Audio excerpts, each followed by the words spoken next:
안녕하세요. 4차시 확률과 통계 수업 시간입니다. 지난 시간에 우리는 중복순열과 같은 것이 있는 순열을 배웠죠.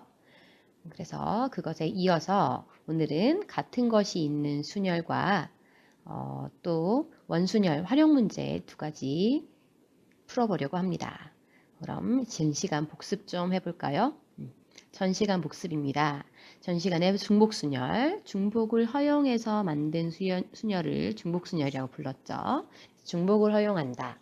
그래서 서로 다른 n개에서 r개를 택하는 중복순열의 수는 우리가 n, 파이, r 이렇게 표시한다고 했지만 곱의 법칙을 사용하면 충분히 외우지 않고도 여러분이 사용할 수 있다고 했습니다. 그래서 n개의 자리를 r개를 택하니까 r개의 자리를 만들어 놓고요. r개의 자리를 만들어 놓고 여기에 들어갈 수 있는 가지수를 각각 생각해 보면 n이 r번 곱해져 있는 그런 모양이 나오겠죠. 그래서 n의 r제곱으로 계산을 할 수 있었습니다. 그런 다음에 이제 같은 것이 있는 순열의 수라고 해서 우리 간단히 살펴보았습니다. 같은 것이 있다면 이 같은 것끼리 회전하는 경우는 한 가지로 봐야 되기 때문에 겹치는 경우가 생기게 되겠죠. 그래서 서로 다른 n개를 나열하는 방법 수를 마지막에 같은 것끼리 P개, Q개, R개 있다고 하면 같은 것들끼리 자리 바꾸는 경우의 수로 나누어 주어야 그 중복되는 경우를 다시 하나로 세워줄 수 있습니다. 그래서 전체를 서로 다른 걸로 나열하는 방법의 수를 같은 것의 개수의 팩토리얼로 나누는 방법으로 같은 것이 있는 순열의 수를 계산했습니다. 그러면 이거에 대해서 조금 더 살펴보도록 하고요. 먼저 지난 시간에 우체통 문제를 잠깐 퀴즈로 냈었어요. 중복순열 문제 중에서 첫 번째 함수 문제를 다뤄봤고요. 두 번째 이제 우체통 문제인데요. 5통의 편지를 우체통 2개에 넣는 방법의 수입니다. 여러분 이거 하셨나요? 2와 5라는 숫자가 등장하고요. 중복순열이니까 사실 답은 둘 중에 하나겠죠. 2의 5제곱일 것이냐 5의 제곱일 것이냐 두 개가 다르잖아요. 여러분 어떤 걸로 답을 하셨어요? 그래서 이걸 여러분이 외우지 않고 꼭 이해를 통해서 생각하셨으면 좋겠습니다. 함수의 경우에도요. 함수의 정의역 원소가 갈 곳을 선택했어요. 그러면 마찬가지 우체통이 있고 편지가 있는데 누가 들어갈 곳을 선택을 하면 될지에 따라서 답이 정해지게 되겠죠. 여러분 답 하셨습니까? 이 그림을 생각해 보면 좋을 것 같아요. 편지가 있었어요. 편지가 선택을 하는 겁니다. 그러니까 이 노란 편지가 갈 수 있는 곳, 아이고 미안합니다. 이 노란 편지가 갈 수 있는 곳 두 가지. 잠시만요.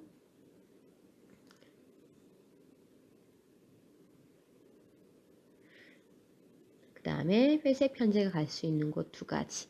각각 편지 입장에서 생각해 보면 편지가 들어갈 수 있는 곳은 각각 두 가지씩 2가 5번 곱해지겠죠. 그래서 답은 2의 5제곱 32가 될 겁니다. 그래서 함수 문제 또는 이런 편지와 우체통 문제들은 곱의 법칙을 사용해서 여러분이 문제를 해결할 수 있겠습니다. 그러면 이제 이 시간에는 같은 것이 있는 순열 중에서 길찾기 문제라고 하는 이런 문제의 유형으로 가보겠습니다. 교과서 17페이지인데요. 예제 3번 문제예요. A에서 B까지 가는 이런 도로망이 있는데 A에서 B까지 가는 최단 거리로 가는 경우의 수를 구하는 문제였습니다. 이거를 우리가 배운 순열로 활용을 할 수 있다는 거죠. 어떻게 하면 될까요? A에서 B까지 가는 최단 거리의 경우의 수. 최단 거리라는 건 왔다 갔다 하지 않고요. 어쨌든 이렇게 여기에서 여기까지 중복하지 않고 바로 간다는 이야기입니다. 어떻게 가면 서로 다른 A에서 B까지 가는 방법의 수를 구할 수 있을까요? 힌트가 있습니다. 힌트. 그래서 여러분이 배운 순열 중에서 우리가 지금 배우는 같은 것이 있는 순열이죠. 힌트는 바로 이거였습니다. 오른쪽으로 한 칸, 뭐 가로라고 해도 좋습니다. 오른쪽으로 한 칸 아니면 가로 한 칸을 방향은 당연히 오른쪽일 거니까 A 그리고 위쪽으로 가는 거 이거를 B라고 두면요. 위 아니면 뭐 세로라고 해도 좋죠. 선생님은 위로가 할게요. 세로로 한 칸 가는 거 방향을 B라고 두면요. A에서 B까지 가려면 가로로 아니면 오른쪽으로 하나, 둘, 셋, 넷, 다섯. 오른쪽으로는 5칸 가야 합니다. 그렇죠? 그리고 위로는 어떻게 몇 번 가야 되죠? 3번을 가면 A에서 B까지 도착을 할 수 있게 된다는 거죠. 그럴 때 사용하는 방법. A에서 B까지 가려면 적어도 오른쪽으로는 3번, 위로는 3번 이렇게 가야 도착을 하는 건데 오른쪽으로 가는 사건을 A로 두었습니다. 그러니까 A, 이렇게 보십시다. A로 5번 갔어요. A. 그리고 위로 3번 갔어요. 그럼 B. 그러면 여러분 방금 이 A 5개, B 3개를 쭉 이었으면 이러한 길로 가는 방법의 수가 된 겁니다. 그럼 반대로 한번 만들어 볼까요? 이번엔 색깔을 좀 바꿔서 볼게요. 색깔을 바꿔서 녹색으로 한번 보겠습니다. 녹색으로 바꿔 생각을 해보면요. 이번에는 이런 길로 갔다고 가정을 해봅시다. 이런 길로 갔다고 하면 이건 어떻게 나타나면 좋을까요? 여기 가는 건 A죠. 위로 가는 거 B, 가로로 가는 거 A, 위로 가는 거 B, A, B, 그 다음 가로로 가는 건 오른쪽으로 가는 건 A라고 했으니까 이렇게 된다고 하면 AB, AA 이렇게 나열하면 이 녹색으로 가는 길이 될 거라는 겁니다. 결국 A가 가로가 5번이니까요. 5번. 그리고 B가 3번. 이렇게가 순서대로 나열되는 방법의 수만큼 가지수가 나오게 된다라는 사실이 되겠죠. 그래서 이 경우의 수를 모두 구해보면요. A를 5개, B를 3개, 일렬로 나열하는 방법의 수가 될 것이고요.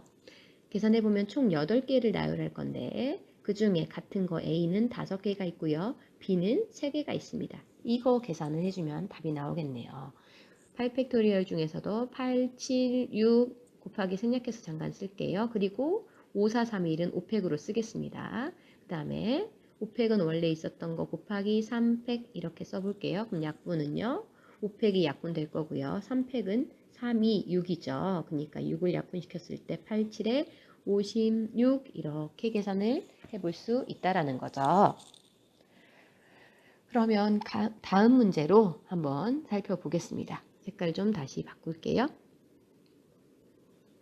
이번에는 A에서 B까지 가는데요. 조건을 조금 걸었습니다. 일단 1번 문제 먼저 볼게요.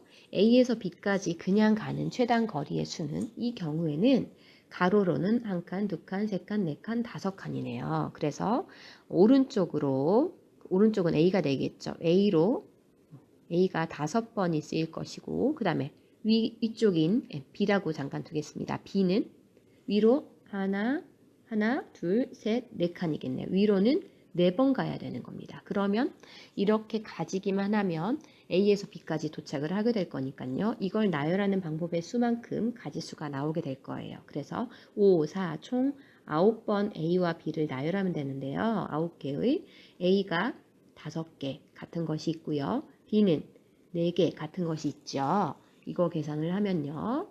9, 8, 7, 6에 5팩토리얼은 약분될 거니까 쓰지 않겠습니다. 그래서 미안합니다. 그 다음 5팩토리얼 약분됐다고 생각하시고 4, 3, 2, 1 이렇게 쓸게요. 종이 쳤네요. 그러면 계속 풀어보겠습니다. 4, 2, 8 약분이 되고요. 3은요. 6과 약분되어서 9, 7에 63을 2와 곱하면 126 이렇게 1번 답을 찾을 수 있겠네요. 그럼 2번 문제입니다. 이번에는요. A에서 B로 가는데 중간에 있는 C 지점을 거쳐서 가고 싶은 겁니다. 그래서 한번 써보면요. A에서 C를 거쳐서 B로 가는 방법의 수입니다. 어떤 두 개의 사건이 연속해서 일어나죠. 그러니까 여러분도 두 가지로 나누어 생각하면 됩니다. A에서 C까지 가는 방법의 수와 그 다음에 C에서 B까지 가는 방법의 수를 계산해서 연속해서 일어난 일은 각각 어떻게 할 거라고 했어요, 여러분? 곱하기 할 거라고 했죠. 그러니까 두 방법의 수를 다시 곱함으로써 여러분 얻을 수 있겠네요. 그러면 A에서 C까지 가는 방법으로 생각해 봅시다. A에서 C까지 갈 때는요. 가로가 A가 3개 있죠. A가 3개 있고요. 그 다음에 위로는 2번 가면 되니까요. B는 2개. 즉 A 3개, B 2개를 나열하기만 하면 그 방법의 수만큼 갈 수 있을 겁니다. 총 A, B 5개를 나열하는데 그 중에 같은 거 A가 3개와 B가 2개가 있을 겁니다. 그러면 C에서 B까지 가는 것도 생각해 볼까요? C에서 B까지는 가로 A가 2개 있고요. 세로는요. B가 역시 2개 있습니다. 이걸 나열하는 방법의 수만큼 즉 4 팩토리얼을요. 같은 것의 팩토리얼만큼으로 나눠주라고 했으니까 이렇게 되겠죠. 그런데 A에서 C까지 가는 사건과 C에서 B까지 가는 사건은 서로 연속해서 일어난 일입니다. 동시라고 말해도 좋습니다. 그러니까 이 두 경우의 수는 또 곱의 법칙을 적용시켜야 합니다. 그래서 답은 이 둘을 곱하면 만들어지겠네요. 이제 계산해 볼까요? 5팩과 3팩은 약분되어서 3팩을 약분하고 5, 4만 남겨 쓰겠습니다. 그리고 2팩은 2 곱하기 1로 쓸 거고요. 그 다음 4팩도 역시 4, 3까지 하고 2팩은 약분시켜서 하나 안 쓰고 2, 1만 쓰겠습니다. 이거 계산할게요. 2, 4 하나를 지울 수 있겠네요. 계산하면 5, 4, 20 곱하기 3은 60 이렇게 계산이 되겠습니다. 또 하나는 길찾기의 다른 방법, 합의 법칙을 사용하는 방법입니다. 이 방법을 한번 사용을 해보면요. 선들이 만나는 각각의 꼭지점에 갈 수 있는 방법의 수들을 표현해서 가는 방법 수를 구하는 방법이에요. 그럼 한번 살펴볼까요? 첫 번째 각각의 꼭지점들을 보면요. 여기 첫 번째 점입니다. 이 점에 오는 방법의 수는 왼쪽에서 오른쪽으로 오는 방법 한 가지밖에 없습니다.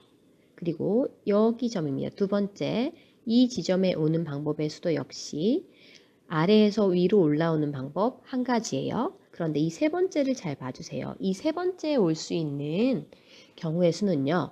왼쪽에서 올 수 있는 한 가지와 위로 올라오는 한 가지가 더해져서 두 가지 방법이 있게 됩니다. 왜냐하면 왼쪽에서 올 수도 있고 아래에서 위로 올 수도 있으니까 이럴 수도 있고 저럴 수도 있고 이렇게 경우가 나뉠 때는 합의 법칙이라고 했죠. 그러면 왼쪽 위로 가볼까요? 여기 올 수 있는 방법의 수는 아래에서 위로 올라오는 방법 한 가지. 또 오른쪽 아래로 가볼게요. 여기도 왼쪽에서 오는 방법 한 가지밖에 없죠. 여기도요. 왼쪽에서 오는 방법 한 가지밖에 없습니다. 그럼 그 나머지 점들도 한번 살펴보겠습니다. 나머지 점들. 그러면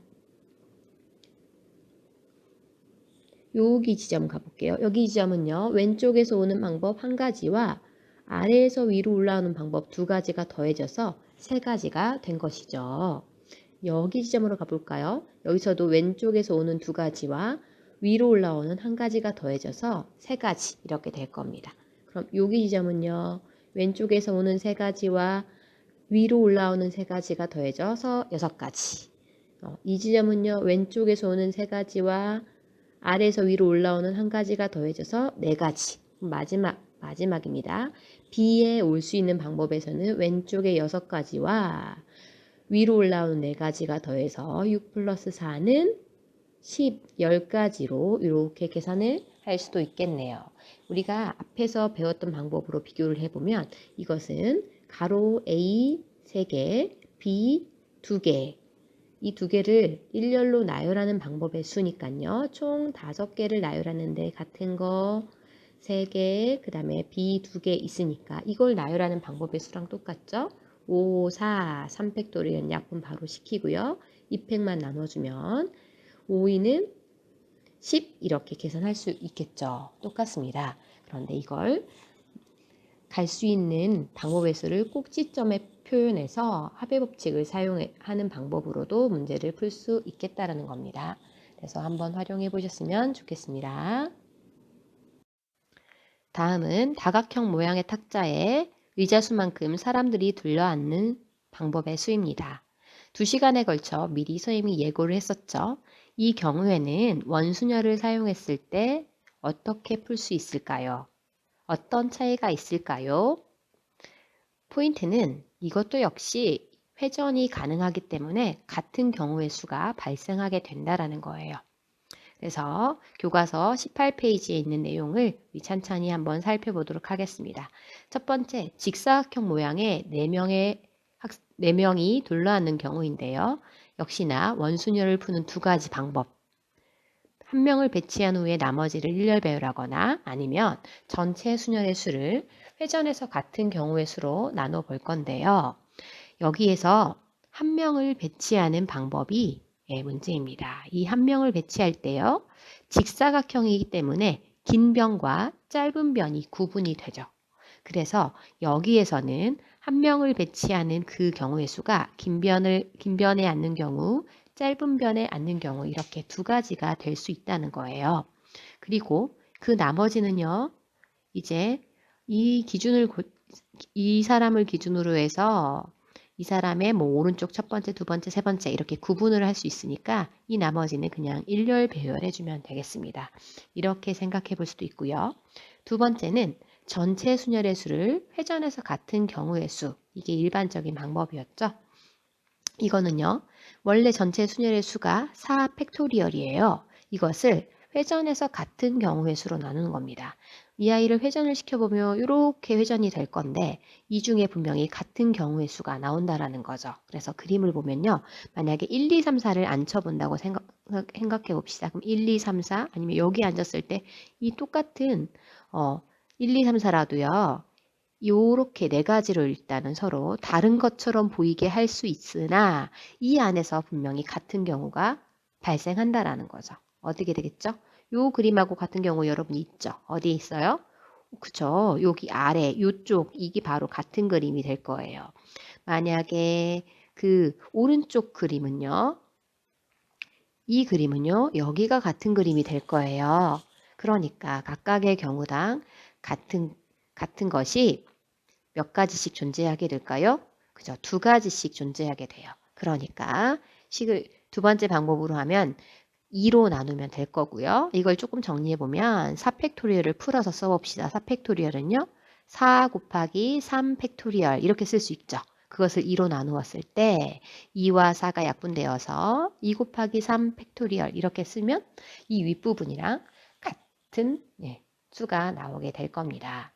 그러면 다음으로 가볼까요? 이번에는 직사각형 모양의 탁자에 6명이 둘러앉을 겁니다. 이것도 역시 두 가지로 문제를 풀 수 있을 거예요.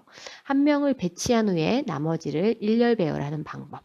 어떻게 되죠? 여기에서는 이제 처음 한 명을 배치하는 방법의 수가 몇 가지가 될까요? 한 가지? 왜냐면 긴 테이블의 왼쪽과 오른쪽. 이거 다른 경우에 해당하는 거 맞죠? 왜냐면 여러분이 왼손잡이라고 생각해 보세요. 여러분이 왼손잡이인데 밥 먹을 때 왼쪽에 사람 앉아 있는 거랑 오른쪽에 사람이 앉아 있는 거 분명히 다른 거죠. 그러니까 이 긴 변의 왼쪽, 오른쪽 구분이 되는 다른 자리이고요. 아니면 짧은 변 쪽에 앉는 거 분명히 다른 겁니다. 그래서 생각을 해보면 이 기준이 앉을 수 있는 이 세 곳은 다른 경우에 해당하니까 3 곱하기 그 다음 나머지를 일렬 배열하는 경우는요. 6명에서 1명 빼면 나머지 5명을 일렬 배열하면 되겠죠. 이렇게 생각해 볼 수 있겠습니다. 그럼 두 번째는요. 이번에는 회전해서 같은 경우의 수 잠깐만요. 이 부분 조금 지워볼게요. 이번에는 전체 순열의 수 6 팩토리얼을요. 회전해서 같은 경우의 수로 나누는 방법을 생각해 보겠습니다. 여기에서 똑같이 1, 2, 3, 4, 5, 6 이렇게 돌아가는 배열로 앉았다고 해봅시다. 하지만 이게 자리가 돌아가면서 이게 원이었다면 6가지의 같은 경우가 나왔을 거예요. 하지만 이게 원이 아니고 직사각형이다 보니까 이렇게 돌아갈 수 있죠. 그래서 돌아갈 때 같은 경우의 수를 생각해 보면요. 여러분 이것을요. 이렇게 360도 돌려보는 겁니다. 그러면 요 놈은 누구랑 요거는 누구랑 똑같게 되나요? 요 놈은 그죠? 짧은 쪽에 1번이 앉는 여기랑 똑같을 거고요. 이 아이는 긴 쪽에 오른쪽에 앉는 요 놈이랑 똑같은 경우가 될 겁니다. 요 두 번째는요. 여기랑 똑같은 경우가 되겠죠. 각각의 경우당 같은 것이 두 가지씩이 나오게 돼요. 그래서 조금 더 표현을 해보자면 분모 6팩토리얼을 풀어서 6 곱하기 5 팩토리얼 이렇게 쓸 수 있고요. 분자를요. 그다음 분모는 2로 나누었을 때 2가 6과 약분이 되어서 3 곱하기 5 팩토리얼 이렇게 표시할 수 있네요. 역시나 이 윗부분과 같은 식이 될 겁니다. 예, 그래서 직사각형 모양 탁자에 6명이 둘러앉는 경우를 해봤고요. 그럼 이번엔 정삼각형 모양의 6명이 둘러앉았을 때 어떻게 될까요? 역시나 이것도 두 가지예요.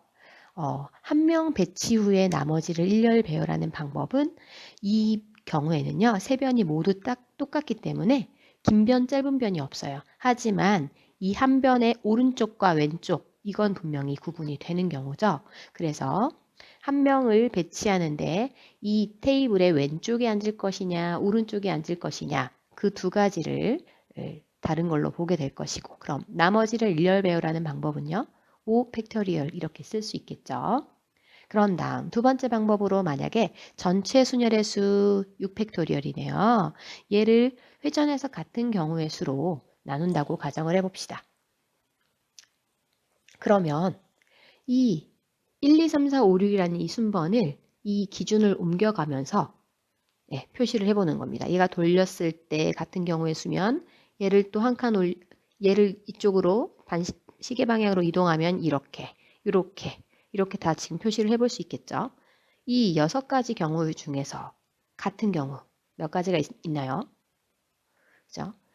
이 1번이 여기에 그 변의 오른쪽에 앉는 경우 이것과 그 다음에 이것은 모두 다 같은 경우에 해당하게 됩니다. 그러니까 이 배치에서 같은 경우의 수는 3가지가 있게 됩니다. 그래서 모두를 3식으로 나누게 되면 정리했을 때 분모는 6 곱하기 5 팩토리얼로 쓸 수 있고요. 3으로 나누면 3과 6이 약분되어서 2 곱하기 5 팩토리얼 이렇게 정리할 수 있겠죠.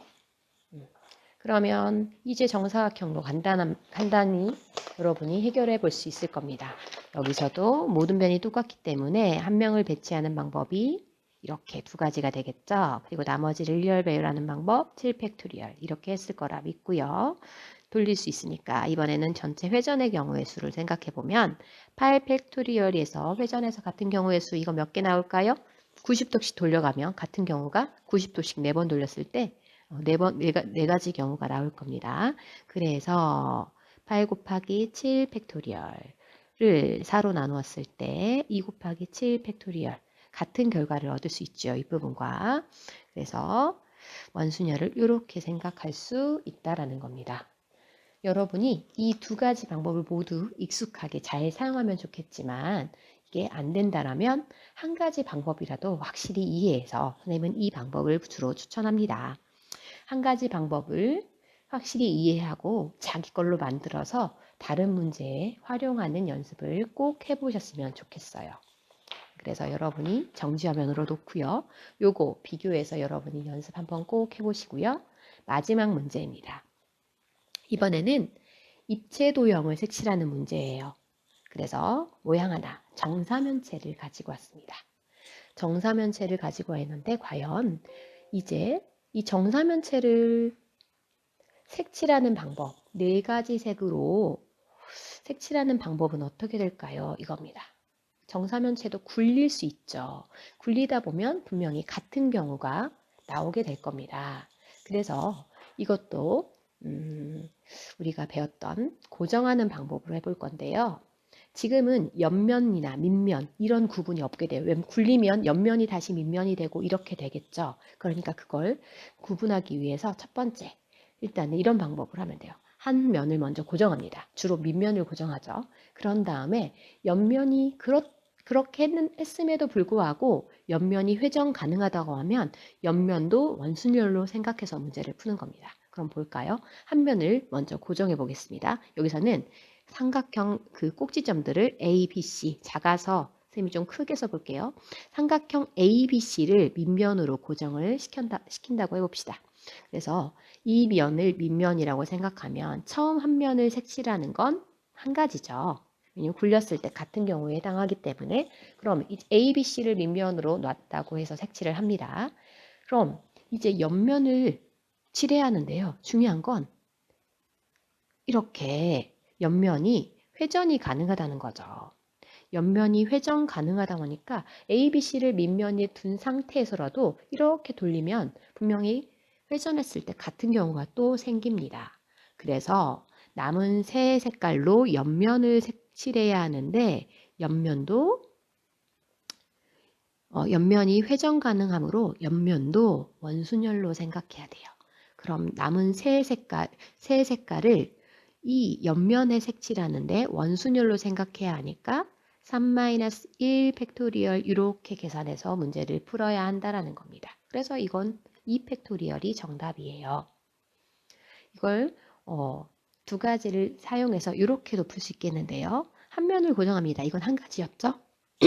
두 번째, 나머지를 색칠합니다. 나머지를 색칠하는 방법은 3면체에서 한 면을 색칠했으니까 나머지는 세 면이 모두 남았죠. 그래서 3팩토리얼이에요.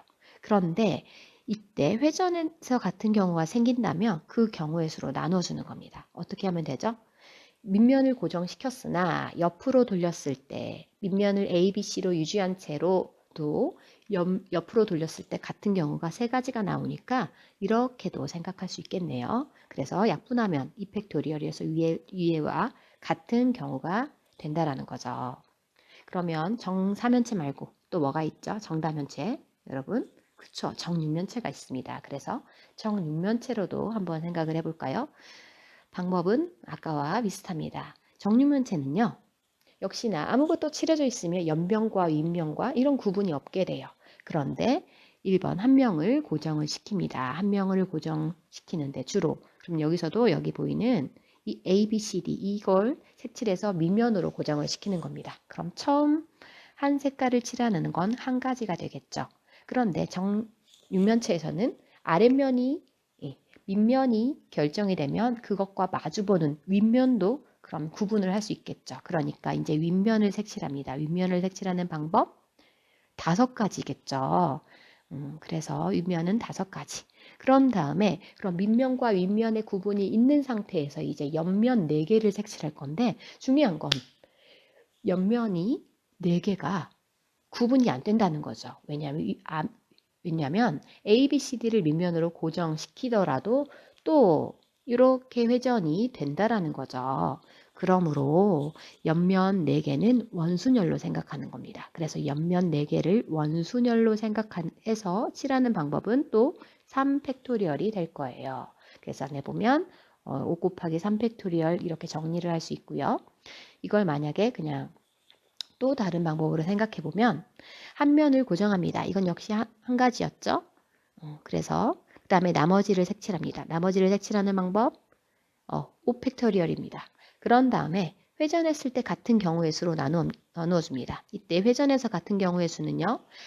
바닥만 교정을 시켰기 때문에 바닥을 A, B, C로 유지한 상태에서 돌렸을 때 같은 경우의 수는 4가지가 나오겠죠. 그러니까 이렇게 계산을 하셔도 되겠죠. 즉 4분의 5 팩토리얼 이렇게 계산할 수 있고요. 이걸 풀어서 써보면요. 5 곱하기 4 곱하기 3, 2, 2를 3 팩토리얼로 써보겠습니다. 그리고 여기에 보이는 4로 나누었을 때 나오는 거 5 곱하기 3 팩토리얼은 윗부분과 같은 식이 만들어지죠. 그래서 이런 방법으로도 생각해 볼 수 있으니까요. 여러분은 한 가지의 방법이라도 꼭 여러분 걸로 만들어서 여러분이 먼저 익숙하게 활용할 수 있었으면 좋겠습니다. 그래서 원순열 활용 문제를 종류별로 모두 다 다루어 보았는데요. 문제는 여러분이 꼭 스스로 이것을 여러분 걸로 만드는 작업이 필요하다라는 거 명심하시고요. 과제 하나 내겠습니다. 다음 시간 강의를 듣기 전에 교과서 19에서 21페이지에 있는 중단후 마무리는 스스로 여러분이 풀어보고 강의를 듣기를 바랍니다. 강의 듣느라 정말 수고하셨습니다. 감사합니다.